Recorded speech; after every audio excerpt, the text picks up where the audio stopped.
بسم اللہ الرحمن الرحیم۔ نبی کرم صلی اللہ علیہ وسلم کے در اقدس سے مانگنا آیا کیا یہ شرک ہے، ناجائز ہے، حرام ہے، یا اس کی کیا شرعی حیثیت ہے؟ ڈاکٹر ذاکر نائک نے ایک اپنی تقریر میں آج سے کئی سال پہلے انہوں نے کہا کہ نبی علیہ السلام کو ماننا ہمارے لیے حرام ہے، نعوذ باللہ۔ بعد میں انہوں نے کہا جی وہ میری اردو کمزور ہے، ماننا نہیں مانگنا حرام ہے۔ آج کی تاریخ میں ہم محمد صلی اللہ علیہ وسلم سے بھی نہیں مانگ سکتے، باقی لوگ کو تو چھوڑو، سنت اور باقی بابا لوگ کو چھوڑو، محمد صلی اللہ علیہ وسلم کو بھی ماننا ہمارے لیے حرام ہے۔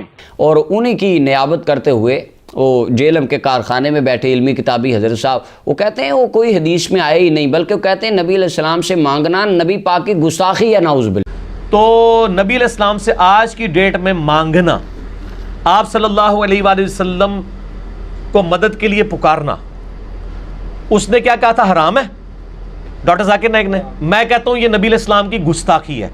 وہ کہتے ہیں میں ذاکر نائک سے بھی اگلا جملہ کہوں گا، یہ نبی پاک کی گستاخی ہے۔ کیا کوئی صحابی سرکار کی قبر پہ گیا تھا؟ کیا انہوں نے جا کے مانگا تھا؟ کہیں لکھا ہے؟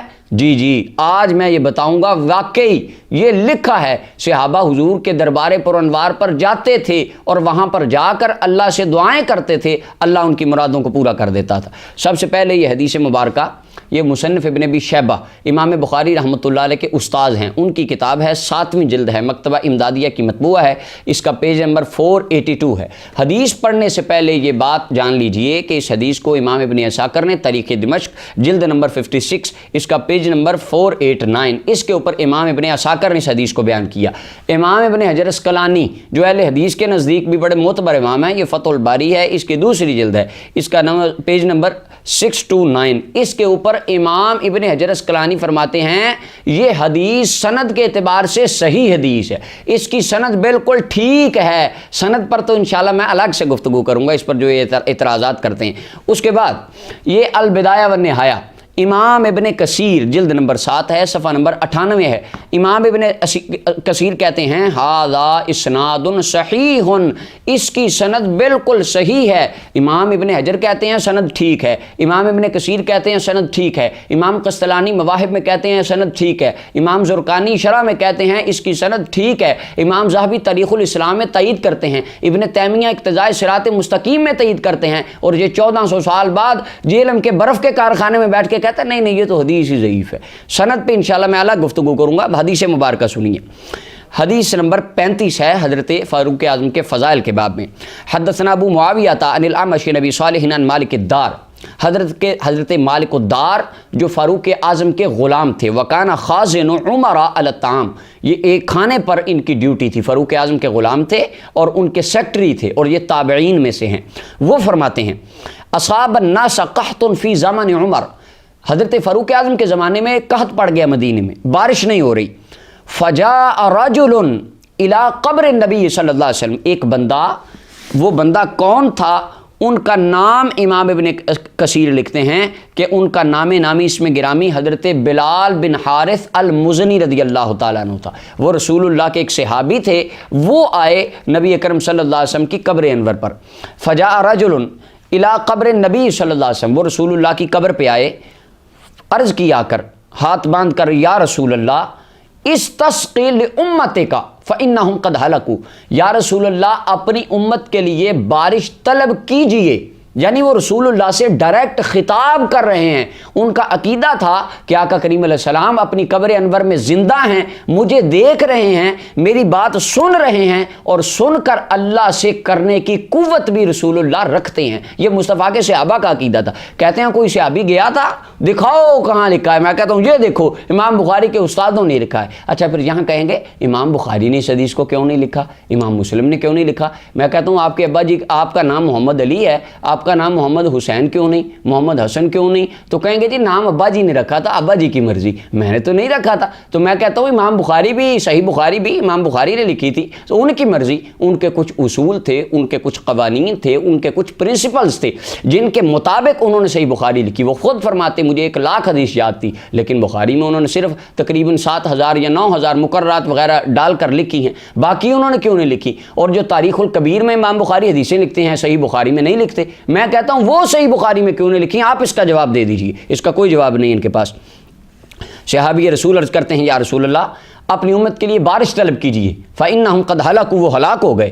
تو کہتے ہیں فَأَتَى الرَّجُلَ فِي الْمَنَامِ، آقا کریم علیہ السلام اپنے صحابی کی خواب میں آ گئے، وہیں پر ان کو اونگ آئی، خواب میں مدینے کے تاجدار تشریف لے آئے۔ فقیل لہ، اور آ کر رسول اللہ نے ان کو فرمایا ائت عمر، عمر کے پاس چلا جا، فقرأہ السلام، عمر کو جا کے میرا سلام بھی دینا ہے اور پیغام بھی دینا ہے۔ پیغام کیا دینا ہے؟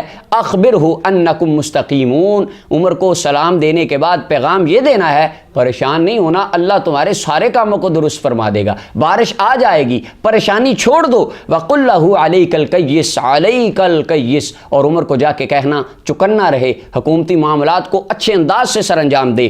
فاتا عمر، حضرت بلال بن حارث اٹھے، سیدھا فاروق اعظم کے پاس آ گئے اور آ کر فاخبرہ، ان کو بتایا کہ جناب آپ کو پتہ ہے بارش ہو نہیں رہی تھی، میں رسول اللہ کی قبر پہ چلا گیا، حضور کے مزار پہ چلا گیا، دربار رسالت مآب پر چلا گیا، میں نے جا کے حضور سے عرض کی یا رسول اللہ اللہ سے بارش لے کے دیجئے، دعا کیجئے۔ تو آقا کریم علیہ السلام نے آپ کی طرف سلام بھی بھیجا ہے اور پیغام بھی بھیجا ہے کہ آقا کریم علیہ السلام نے فرمایا عمر کو کہنا بارش آ جائے گی اور چوکنا رہ کر حکومتی معاملات کو سر انجام دے۔ اب نبی علیہ السلام نے فرمایا میرا عمر وہ ہے جو دین کے معاملات میں سب سے زیادہ سخت ترین بندہ ہے، اگر دربار رسالت مآب پر جا کر مانگنا یا وہاں پر جا کے دعا کا رسول اللہ کی بارگاہ میں کہنا، اپنا نذرانہ عقیدت پیش کرنا، یہ شرک ہوتا یا بدعت ہوتا یا نبی علیہ السلام کی گستاخی ہوتا، جس طرح وہ علمی کتابی کہتا یہ تو گستاخی ہو گئی۔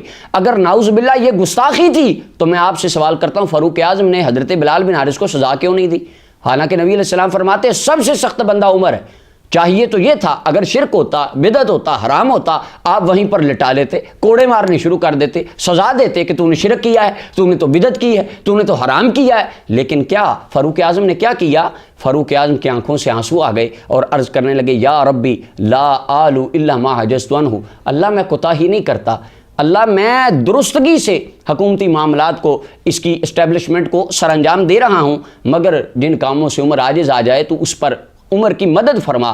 آگے سے رو کر رسول اللہ کے پیغام کو سننے کے بعد اللہ سے استقامت کی دعا کرنا فاروق اعظم کا فتویٰ بن جاتا ہے کہ جب کوئی مشکل وقت آ جائے تو رسول اللہ کے دربار پر جانا، مصطفیٰ جان رحمت کو اپنے دل کی آرزوئیں اور اپنی حاجتیں سنانا، یہ نبی علیہ السلام کے صحابہ کی سنت ہے اور اہل ایمان کا شیوہ ہے۔ اور اس سے پتہ یہ چلتا ہے جب کوئی بندہ جا کے رسول اللہ کو حال دل سنا دیتا ہے، اللہ اس کے حال دل کو قبول فرما لیتا ہے اور رب اس کی مرادوں کو پورا کر دیتا ہے۔ اب امام بخاری رحمۃ اللہ علیہ کے استاذ امام عبداللہ بن محمد بن ابی شیبہ اپنی اس کتاب مصنف ابن ابی شیبہ کے اندر اس حدیث مبارکہ کو لکھتے ہیں، جلد نمبر 7 ہے، اور امام ابن کثیر کہتے ہیں حدیث صحیح ہے، ابن حجر اسقلانی کہتے ہیں حدیث صحیح ہے، تمام محدثین کہتے ہیں یہ حدیث صحیح ہے۔ لیکن 1450 سال بعد وہ برف کے کارخانے میں جیل میں بیٹھ کے وہ علمی کتابی کہتا ہے نہیں نہیں یہ تو حدیث ہے ہی نہیں، یہ تو جھوٹی حدیث ہے، امام بخاری کے استادوں نے لکھی ہے جھوٹی ہے، لیکن امام بخاری نے جو لکھی وہ صحیح ہے۔ اللہ اکبر۔